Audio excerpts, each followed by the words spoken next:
नमस्कार। यति बेला नेपाली आँगन युट्युब च्यानल हेरेर बसिरहनुभएका सम्पूर्ण दर्शक महानुभावहरूलाई हार्दिक स्वागत छ। क्यामेरामा अरुण पोखरेलसँगै उपस्थित भएको छु म अभिनव चौहान। हामीले विभिन्न समयमा विभिन्न भिडियोहरू प्रस्तुत गर्दै आइरहेका छौँ। आज हामीले अर्घाखाँची जिल्लाको मालारानी गाउँपालिकामा पर्ने मालारानी मन्दिरको स्थलगत रिपोर्टको लागि उपस्थित भएका छौँ र यसै सेरोफेरो यही मन्दिरको परिसरमा रहेर भिडियो प्रस्तुत गर्दैछौँ। अन्तिम समय हेरेर साथ दिनुहोला। अब भने हामी तपाईँलाई यस मन्दिरमा रहेका पर्यटकीय स्थल मन्दिरहरू र यस ठाउँमा आउनुभएका भक्तजनहरूसँग कुराकानी गर्नेछौँ। उहाँको अनुभव पनि सुन्नेछौँ, उहाँको विचार पनि सुन्नेछौँ र मन्दिरलाई पनि विशेष गरी देखाउनेछौँ। अब भने लागौँ यस मन्दिरको परिचयसँगै मन्दिरका दृश्यहरू देखाउनतर्फ। अब हामी मन्दिर परिसरभित्र छिर्दैछौँ। यो सिडी देख्न सक्नुहुन्छ। यो सिडी हुँदै माथि मन्दिरमा जान सकिन्छ। यो मन्दिरको गेटै नजिकै भित्र छिर्ने बेलामा दुईवटा बाघको मूर्ति देख्न सक्नुहुन्छ है तपाईँले। त्यस पछाडि यो मन्दिर हो खास विशेष गरी यो मालारानी मन्दिरको अलि ठुलो मन्दिर पनि हो। यो पनि देख्न सक्नुहुन्छ तपाईँले। अलिकति यतापट्टि थोरै पछाडि गइसकेपछि हनुमानको मूर्ति त्यहाँ पारिपट्टि देख्न सक्नुहुन्छ।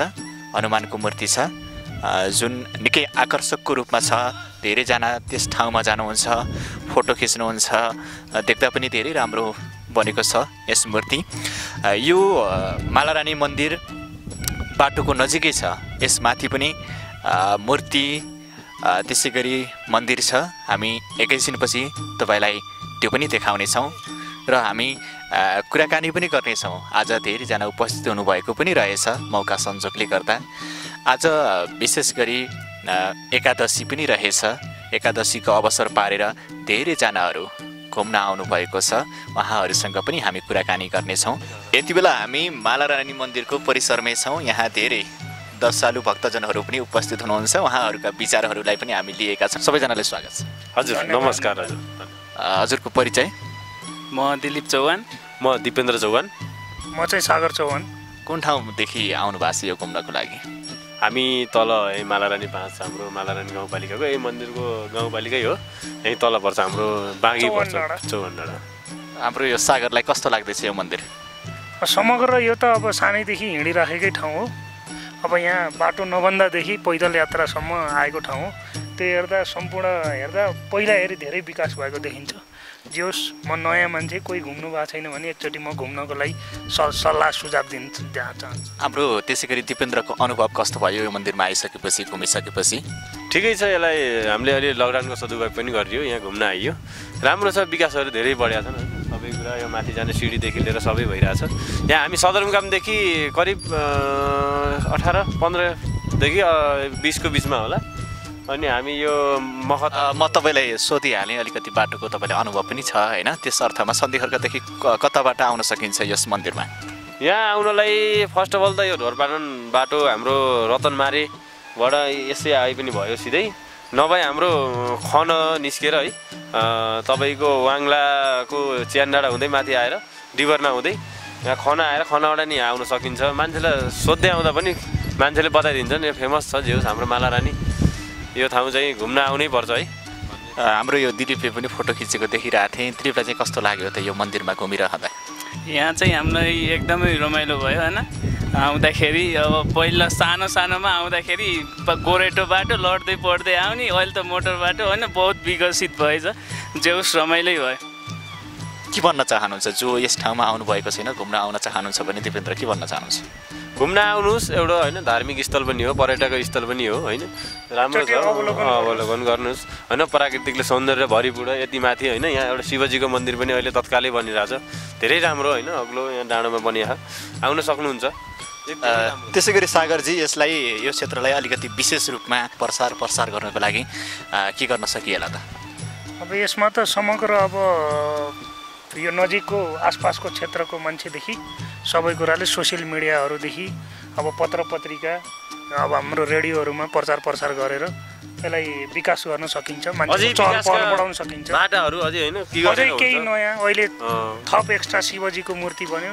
त्यस्तै जस्तो नयाँ केही मान्छेलाई यसो हेर्दा सुन्दा पनि घुमौँ कि जस्तो लाग्ने चिजहरू नयाँ क्रिएटिभ भयो भने अलि राम्रो हुन्थ्यो।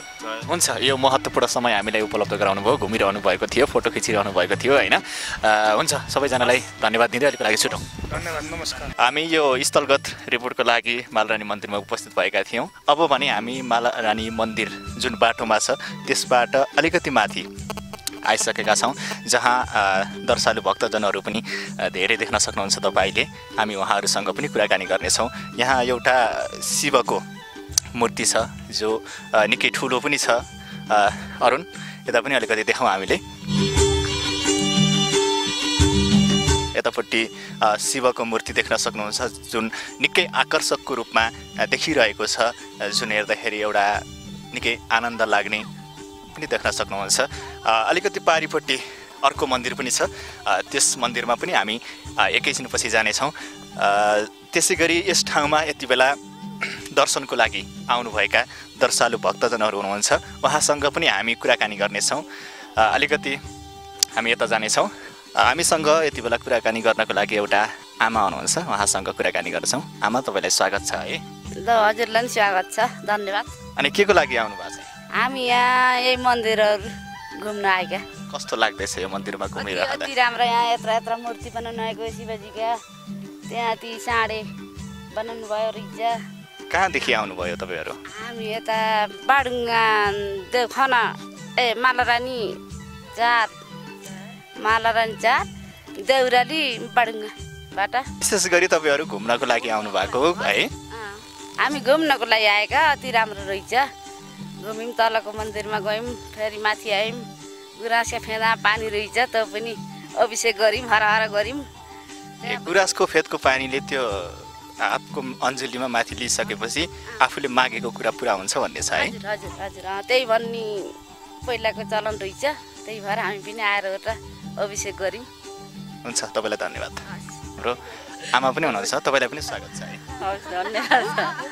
तपाईँ पनि सँगै आउनु भएको? सँगै आएको हो। आज एकादशीको दिन घुम्न जाऊँ भनेर आएका थिएनौँ। हामी 1-2 वर्ष भएको थियो हेर्न आएका। कस्तो लाग्यो त? अलि 2 वर्ष पछाडि आउँदाखेरि चाहिँ कति परिवर्तन भएको? परारै आएको थियौँ सानैमा, सानै भन्दा नि नभन्दै। के भन्न चाहनुहुन्छ त? जो यो मन्दिरमा हेर्न आउनुभएको छैन, जो अवलोकन गर्न आउनुभएको छैन, टाढा टाढाका मान्छेहरू चाहिँ टाढा टाढाका आउनुहोस्, पर्यटकहरू आउनुहोस्, हेर्नुहोस्, राम्रो छ। जो त कतै राम्रो भएछ अहिले। हुन्छ, धन्यवाद है तपाईँ। हस्। एउटा बहिनी पनि हुनुहुन्छ, तपाईँलाई पनि स्वागत छ। धन्यवाद। तपाईँ पनि सँगै आउनु भएको? हजुर, हामी सबैजना सँगै आएको। यस मन्दिरमा दर्शन गरौँ, सबै आमाहरूसित, बाबुहरू, दिदीबहिनी सबै मिलेर रमाइलो गरौँ भन्दै आएको। धेरै पुरानो ठाउँ हो, धेरै पर्यटक स्थल बनिसकेको छ। धेरै राम्रा कुराहरू बनिसकेका छन्। धेरै ठुल्ठुला मूर्तिहरू, शिवजीका मूर्ति। जो समग्रमा यहाँ अवलोकन गरिसकेपछि तपाईँलाई राम्रो लाग्यो होइन त? धेरै राम्रो छ। टाढा टाढाका पनि आउनु होला, घुम्न आउनुहोस्, मनोरञ्जन लिनुहोस्। यहाँ जे भनेको आफूले मागेको कुरा पुरा हुन्छ। हुन्छ, तपाईँलाई पनि धन्यवाद है त। ल, हुन्छ। हामी दर्शलु भक्तजनहरूका अनुभवहरू, उहाँहरूको विचारहरूलाई समेटिरहेका छौँ। एकजना हाम्रो साथमा दिदी हुनुहुन्छ। दिदी, तपाईँलाई स्वागत छ। नमस्कार। अनि कस्तो लाग्यो त यो मन्दिरमा घुम्दा? एकदम राम्रो लाग्यो। घुम्दा हामी आउँदाखेरि पहिला यस्तो थिएन, अहिले धेरै राम्रो लाग्यो। फेरि आउँ जस्तो लाग्यो, राम्रो लाग्यो। हुन्छ दिदी, धन्यवाद है। यति बेला हाम्रो साथमा बहिनी पनि हुनुहुन्छ, तपाईँलाई पनि स्वागत छ। Thank you. कस्तो लाग्दैछ? यो समग्र एउटै ग्रुप आएको रहेछ है आज? यहाँ त हामीहरू दर्शन गर्नको लागि भनेर आएको। यहाँ आउँदा एकदम रमाइलो पनि लाग्यो है। सबैतिर देखिने डाँडाकाँडा हाम्रो अर्घाखाँचीको वारिपारि देखिने ठाउँ रहेछ। मालरानीको एकदम विशेष ठाउँ हाम्रो यो रहेछ। विशेष गरी यो तपाईँहरूको यो ग्रुप हेर्दा चाहिँ पारिवारिक घुमघाम दर्शन रहेछ होइन? अनुभव कस्तो रह्यो त तपाईँलाई? अनुभव त एकदम रमाइलो भयो होइन। सबैजना खुसी हुनुभयो। हामी सबै फ्यामिलीहरू आएको हुनाले त्यो रमाइलै भयो। आज कृष्ण एकादशी पनि रहेछ। त्यो रमाइलो भयो, दर्शन गरियो, एकदम मनलाई शान्ति। जसले यति बेला यो भिडियो हेर्दै हुनुहुन्छ र आउन चाहनुहुन्छ, यो जिल्लाभन्दा बाहिर अथवा यो जिल्लाका पनि नआएको हुनसक्छ होइन, त्यो अर्थमा आउन चाहनेहरूका लागि चाहिँ तपाईँको चाहिँ सन्देश के हुन्छ? यहाँ चाहिँ तपाईँहरू आउनु भएको छैन भने यो चाहिँ आउनै पर्ने ठाउँ हो। एकचोटि आएर घुम्नु होला। अर्घाखाँचीको यो विशेष ठाउँ हो। सबैजना आउनु होला, घुम्नु होला भन्न चाहन्छु। हाम्रो साथमा यति बेला 2 जना भाइहरू हुनुहुन्छ, उहाँको विचारलाई पनि हामी लिँदैछौँ। यति बेला भाइलाई स्वागत छ दुवैजनालाई। हजुर, नमस्ते। कहाँदेखि भाइहरू? हामी यही अर्घाखाँची खण्ड वडा नम्बर 3 देखि खण्डबाट हो घुम्नको लागि? हजुर घुम्नको लागि फर्स्ट टाइम आएको। First time? हजुर नजिक छ नि त? हजुर नजिकै छ यस्तो भन्दा अब यस्तो उसमा होइन कमै हिँडौँ भनेर अनि चाहिँ म त्यही 5 वर्ष अघि आएको थिएँ तब चाहिँ यस्तो थिएन खासै केही। कस्तो लाग्यो त यो लामो समयपछि आउँदा? लामो समयपछि आएको एकदम खुसी लागिरहेछ होइन कि हाम्रो गाउँको वरिपरि यस्तो बनेको छ होइन अझै बढोस् राम्रो होस् भन्ने। जसले यति बेला भिडियो हेर्नु भएको छ उहाँहरूलाई के भन्न चाहनुहुन्छ? उहाँले त अब जो अझै आउनुभएको छैन उहाँले भन्न चाहन्छु कि आउनुहोस् होइन एकचोटि घुमेर जानुहोस् राम्रो छ र जतिजनाले हेर्नुभएको छ उहाँलाई सबैलाई थ्याङ्क यू सो मच भन्न चाहन्छु। भाइले केही भन्न चाहने हो? नै केही छैन। केही कुरामा सहमत होइन त? ल हुन्छ छुटाउँ धन्यवाद। हामीले तपाईँलाई विभिन्न दृश्यहरू देखाइरहेका छौँ दर्शालु भक्तजनहरूका अनुभवहरू विचारहरूलाई पनि समेटिरहेका छौँ र हामी यो उकालो निस्किँदै गर्दा थकै लागेको यो बेलामा एकजना भाइ गीत गाउँदै तल झर्नुभयो निकै राम्रो स्वर लाग्यो। अब हामीले त्यो स्वरलाई पनि यहाँ समेट्दैछौँ। भाइलाई स्वागत गरौँ त्यसपछि उहाँहरूको स्वर सुन्नेछौँ। धेरैजना आउनु भएको छ एकजना भाइले चाहिँ मिठो गीत गाउनु हुँदो रहेछ उहाँलाई चाहिँ म स्वागत गर्दैछु। भाइलाई स्वागत छ। Thank you. भाइको नाम? महेश विश्वकर्मा। कुन ठाउँबाट आउनु भएको छ? ए मालारानी 3 अदरपुरदेखि। हामी तपाईँको पनि गीतै सुनिहालौँ। Thank you.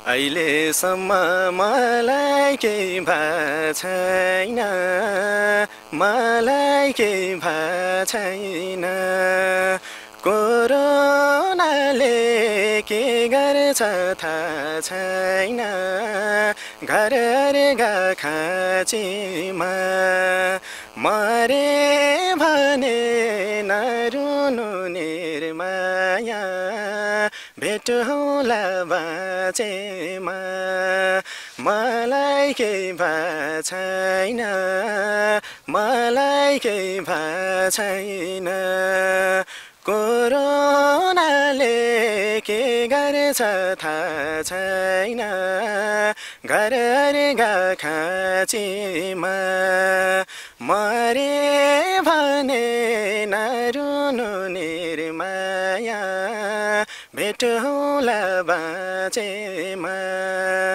मरे भने नरुनु निर्माया भेट होला बाँचेमा। अझै अर्को गीत पनि सुनाउ जस्तो लाग्यो। अहिले चलेको भाका पनि गाउनुहुन्छ?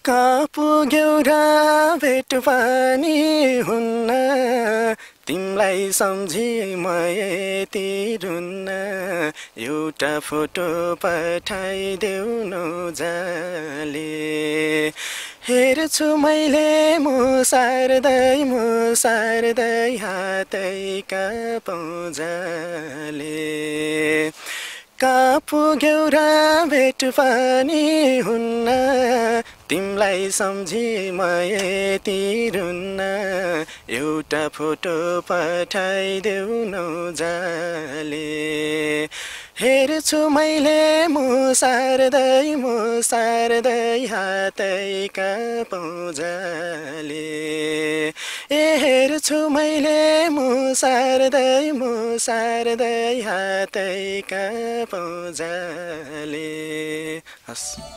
निकै सुमधुर आवाजमा गीत हामी सुन्यौँ। भाइलाई अहिले बिदा गर्छौँ। धेरै धेरै धन्यवाद छ है। Thank you. एकजना मिठो गीत गाउने भाइलाई हामीले स्वागत गर्दैछौँ। भाइलाई स्वागत छ। हजुर धन्यवाद।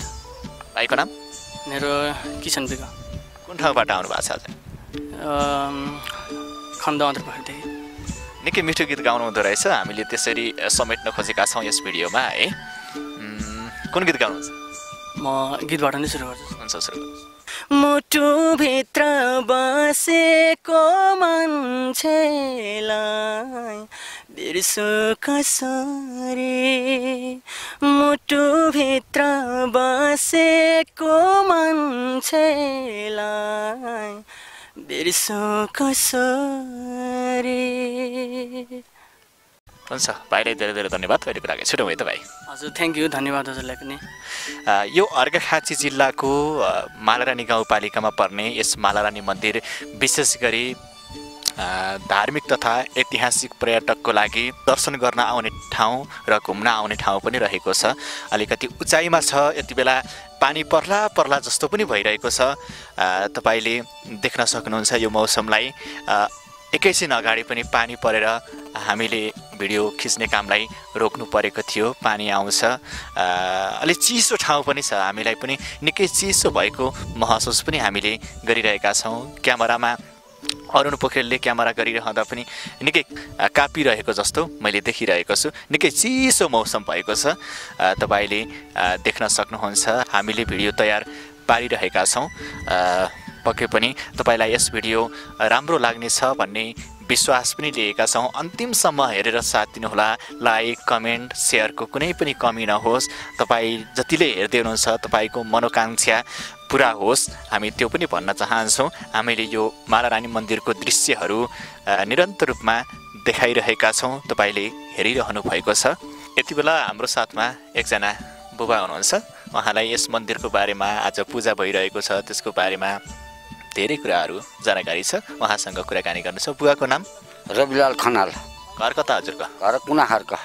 कुनाखर्कदेखि यहाँ आउनु भएको छ? हजुर। आज हामीले यो देखिरहेका छौँ, पूजा भइरहेको रहेछ, प्रसाद पनि खाँदै हुनुहुन्छ होइन? के को पूजा विशेष गरी? यो आज हाम्रो 6 महिनामा यहाँ पूजा गर्छौँ। त्यो पूजाको चाहिँ हामीले धार दिने चाहिँ काम गर्छौँ। आज चाहिँ यो परम्परा हाम्रा जिजुबाजेदेखिबाट गर्दै आएको। को मिलेर गर्नुहुन्छ? यो गाउँभरिको बाई, साकिन्दारो, कुनाखर्क, गैँली मिलेर गर्छौँ। यो पूजा गर्न चाहेमा जताको मान्छे पनि आउन सक्छ हो? सारै संसारको लागि हामीले गर्छौँ। यो हाम्रो अधिराज्य नेपालभरिको लागि भनेर हामीले यहाँ गर्छौँ। यहाँ नेपाल राज्यभरिको दुख तकलिफ नहोस्, बिमार नआओस्, कोही बिमारी नहुन् भनेर गर्छौँ हामीले। गर्दाखेरि यो क्षेत्रमा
तर म 13 वर्ष बस्न सक्दिनँ। यत्खेर भए म बस्थेँ 13 वर्ष पनि। तर उत्खेर पानीको सुविधा छैन। पानी आकाशबाट आए खाने हो, यहाँ छरछरे भन्ने छ त्यहीँको पानी खाने हो। यहाँ तलतिर छ मुनिबाट, त्यहीँ गएर नआउने खाने। अब यहाँ तलतिर एउटा जोगीको भन्ने, पहिला जोगी तपस्या बसेको थियो अरे हाम्रो दाजुभाइमा, त्यहीँको चाहिँ उनी चाहिँ त्यो कति बसेको थिएँ, 13-14 महिना बसेको थिएँ कि वर्ष दिन 13 वर्ष बसेको थिएँ, कति बसेको थिएँ। तर म 13 महिना बसेँ। 13 महिना बसेर यस्तो सुविधा भए त म अझैसम्म पनि बस्थेँ होला। हजुर, जो यो मन्दिरमा आउनु भएको छैन आजसम्म, अनि टाढाका मान्छेहरू यस मन्दिरमा आउन चाहनुहुन्छ भने के हेर्न आउनुहोस् भन्नुहुन्छ तपाईँले? के छ यहाँ हेर्न लायक? अनि शक्ति चाहिँ एउटा रुखमा चाहिँ पानी, गुराँसको रुखमा पानी छ। त्यो पानी सुक्दैन कहिले। एउटा 108वटा पानीका धारा खस्छन् यहाँ मुनिबाट। हजुर, त्यो तपाईँलाई अहिले देखाउन हामीले सक्दैनौँ। यहाँ बाटो अप्ठ्यारो छ। हजुर, त्यहाँ तपाईँ हाम्रो पापी धर्मी छुट्टिने भनेर हाम्रो बुढाबाहरूले भन्थे। त्यहाँ अहिले गए पनि तपाईँहरूलाई देखाउन सकिन्छ, तर जान सक्नु पर्यो। हजुर हजुर, त्यो भिड छ, जान अलि अप्ठ्यारो छ, अप्ठ्यारो बाटो छ। हामी जान्छौँ, तपाईँहरूलाई गएकालाई अलिक धोक्क हुन्छ, आँखा रिहाउँछन्। भिरमा जानुपर्छ। त्यो बाटो बनाउनलाई मैले अहिले यहाँको समितिलाई मैले सेवा लागेको छु। हजुर त्यहाँ चाहिँ 108वटा धारा भन्नुहुन्छ बुढाहरूले कति खस्छन् तपाईँ हामी कहीँसँग बसे घुम्ने पनि तपाईँलाई पानी परो उठ्ने तपाईँ यति नजिकसम्म तपाईँ चुर्लुके भिज्नुहुन्छ म भिज्दिनँ त्यस्तो छ यहाँ मुनिबाट। हजुर त्यस्तो चाहिँ यहाँको प्रकृति चाहिँ शक्तिहरू ठुलो छ यहाँ शक्ति। हुन्छ बुवा अब हामी छुट्टिँदैछौँ केही भन्न चाहनुहुन्छ यो भिडियो हेर्नुभएकालाई? भिडियो हेर्नुभएका तपाईँहरू आउनुभएछ बहुत चाहिँ हामीले चाहिँ शुक्रिया तपाईँहरूलाई चाहिँ हामीले धन्यवाद दिन्छौँ। यस्तो लेखमा आएर हामीलाई फोटो खिच्ने भिडियो बनाउने यो चाहिँ तपाईँहरूको ठुलो तपाईँहरूलाई नि शक्ति भगवान्ले देउने यहाँकाले तपाईँहरूको कोही चाहिँ दुःख बिन नपरोस् भनेर हामीले भगवान्लाई हात जोड्छौँ। हुन्छ बुवा है धेरै धेरै धन्यवाद।